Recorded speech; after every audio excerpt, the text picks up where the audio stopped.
Hello, good evening. আমি রুশ্মি তোমাদের কাছে চলে এসেছি আবার নতুন একটা রেসিপি নিয়ে। সারা দিন ধরে সকাল থেকে গুড়ি গুড়ি বৃষ্টিই পড়ে যাচ্ছে। একদমই আমার প্যাচপ্যাচে ওয়েদার ভালো লাগে না, বৃষ্টি ভালো লাগলেও এরকম সারা দিন ধরে বৃষ্টি আমার একদমই ভালো লাগে না। চলো, বৃষ্টির দিনে তো কিছু একটা সন্ধেবেলা খেতে মন চাইবেই। শুকনো লঙ্কা আর গোটা জিরে শুকনো খোলায় ভেজে নিয়েছি। এখন একটু কড়াতে বেশ খানিকটা সর্ষের তেল গরম করে নিয়েছি। একটু আদা রসুন পেস্ট দিয়ে ভালো করে নেড়েছে সয়াবিন আর পেঁয়াজ কুচিও দিয়ে দিয়েছি। সয়াবিন কিন্তু বাচ্চারা একদমই খেতে পছন্দ করে না, তাই বাচ্চাদের স্পেশালি একটা মুখরোচক কিছু বানাতে চলেছি।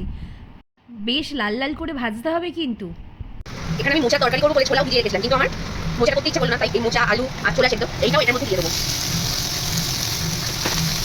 এগুলো যে মশলাগুলো হয়, লঙ্কা গুঁড়ো, হলুদ গুঁড়ো, জিরে গুঁড়ো, গরম মশলা, গোলমরিচ গুঁড়ো, ধনে গুঁড়ো, গরম মশলা, যা যা মশলা ছিল বাড়িতে সব মশলা দিয়ে দিয়েছি। দিয়ে এবার এটাকে মিক্সিং করবো। আর আমি নুনটা একটু পরে চেখে রেখে দেবো, কারণ হচ্ছে আমি সেদ্ধ করার সময় একটু নুন দিয়েছিলাম। আর এখানে আমি একটু কাশ্মীরি লঙ্কা গুঁড়ো অ্যাড করবো। এমনি লঙ্কা গুঁড়ো দিলাম না, কারণ হচ্ছে আমি যার জন্য স্পেশালি বানাচ্ছি সে আবার বেশি ঝাল পছন্দ করে না। বুঝতেই পারছো আমার বাড়ির ছোট সদস্য যে একদমই মোচাই বলো আর সয়াবিনই বলো খেতে একদমই পছন্দ করে না, তার জন্যই এই রেসিপিটা করা। দিলাম একটু আমচুর পাউডার, মিট মশলা ছিল দেখলাম, আর দিলাম কাশ্মীরি লঙ্কা গুঁড়ো। চলো এটা মিক্সিং করি। এই যে আধ ভাঙা একটুখানি জিরে আর শুকনো লঙ্কা যে ভেজে রেখেছিলাম সেটাও দিয়ে দিচ্ছি, একটু চিনি অ্যাড করেছি। এটা আমি পুরোটা দেবো না, কিছুটা দিলাম। খুব ঝাল হয়ে গেলে তো আবার আপনি খেতে পারবেন না, কিন্তু একটু ঝাল হয়ে গেছে। আমার পকোড়া তো একটু ঝাল ঝাল না হলে ভালোও লাগে না। দারুর জন্য একটুখানি তুলে রাখবো, ওটা পরে চিনি দিয়ে করবো, আমাদেরটা একটুখানি ঝাল দিয়েই করবো।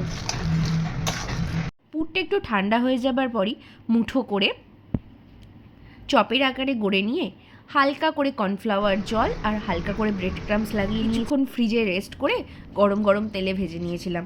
একদিন বানালে রেগুলার খেতে ইচ্ছা করবে, এতটাই অপূর্ব খেতে হয়েছে। কেমন হয়েছে মা? ভালো হয়েছে?